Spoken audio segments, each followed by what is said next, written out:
What's going on, everyone? It's time for another slasher horror film review today. Well, we finished the Nightmare on Elm Street franchise, so let's talk about the other big one, Friday the 13th. I've only done the first Friday the 13th, the remake, and Freddy vs. Jason in that series. So we got about like 9 more movies to talk about. So let's start with Friday the 13th Part 2. It was released by Paramount Pictures May 1st, 1981. Written by Ron Kurz and produced and directed by Steve Miner, who would go on to do Friday the 13th Part 3, 3D, and he also did films like House, Lake Placid, and Forever Young. This had a budget of $1.25 million, and it had a box office earnings of $21.7 million. So this is where Jason actually takes starts actually killing off campers in revenge of the death of his mom. And he starts off with the sole survivor chick of the first one, where, well, first it starts off with a 5-minute recap of the first movie, and then it goes into how and then it goes into him targeting her and kills her off pretty quickly. And then we are introduced to the new campers, and they're actually the camp counselors, and he starts hacking them off one by one. Now, this is the first look of Jason's before his hockey mask and everything. He's actually a potato sack with one eye hole for most of the movie. And he is actually pretty menacing in this. He does have some really good kills in this film.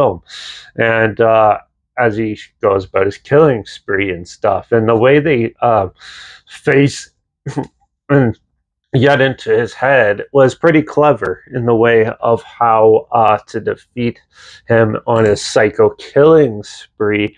And they don't really reveal the look of his face until the very end of the film, where he basically goes and he's more deformed and stuff, but is still pretty broodingly strong and still has more human-like qualities to him. But yeah, and then of course they throw in the stupid dream sequence where it's a joke sort of on the end where the mom pops out of the water. Yeah, this film has some really good strengths to it. The kills are very well done and well crafted, and overall, I thought it was a pretty fun time. This is definitely one of the better sequels in this franchise, in my opinion. I like how he's still an obscured killer, and where you don't really know much about him besides the fact that his mom was the killer in the first one, and this one is him taking revenge. It's your typical revenge killer story, though, but done in a unique way. They definitely utilize the killer POV shots. This is what the franchise is known for, and you definitely get some really cool scenes in it, like the wheelchair kill and stuff in this was very brutal and overall a lot of fun. And I really enjoy this one. I thought it was pretty done, and the way they get into his head near the end with the mom's head on the table and stuff really adds a creepy element to it in a very clever way of taking out a killer than just going out and killing them. So yeah, I thought this one was very well done. The effects are really good. The acting's pretty good. And overall, the only thing that's not the best is the characters are not super well fleshed out or anything like that. And it's a basic revenge story. But as you keep it simple, that's the way you should do it, because it actually was actually a pretty well done film for that matter. But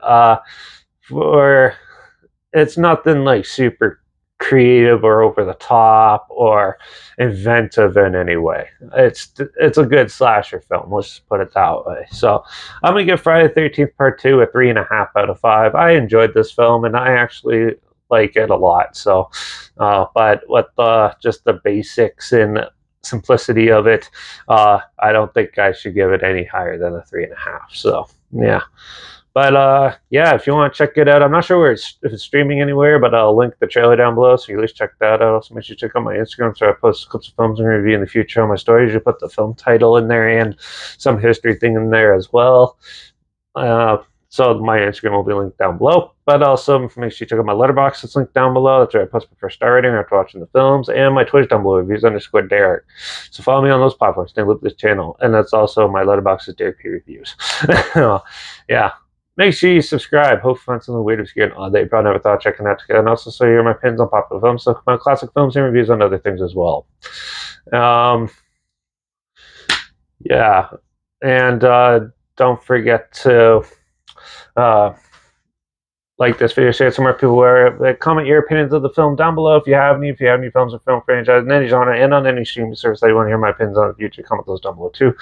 I'll try my best to get to them as soon as I can, and if I can find them. And let me know your favorite Friday the 13th franchise is down below as well. And ring that bell, because yeah, I'm actually not going to do the next Friday the 13th. I'm going to do more of like a whole slasher thriller called Clickbait, one of the more newer indie movies. So in the next video, so make sure you tune in for that. Watch out for all those crazy psycho teenage kids that almost drowned that wants to get revenge on characters killing their parents. And I guess I'll see you all in the next review. So until then, cheers.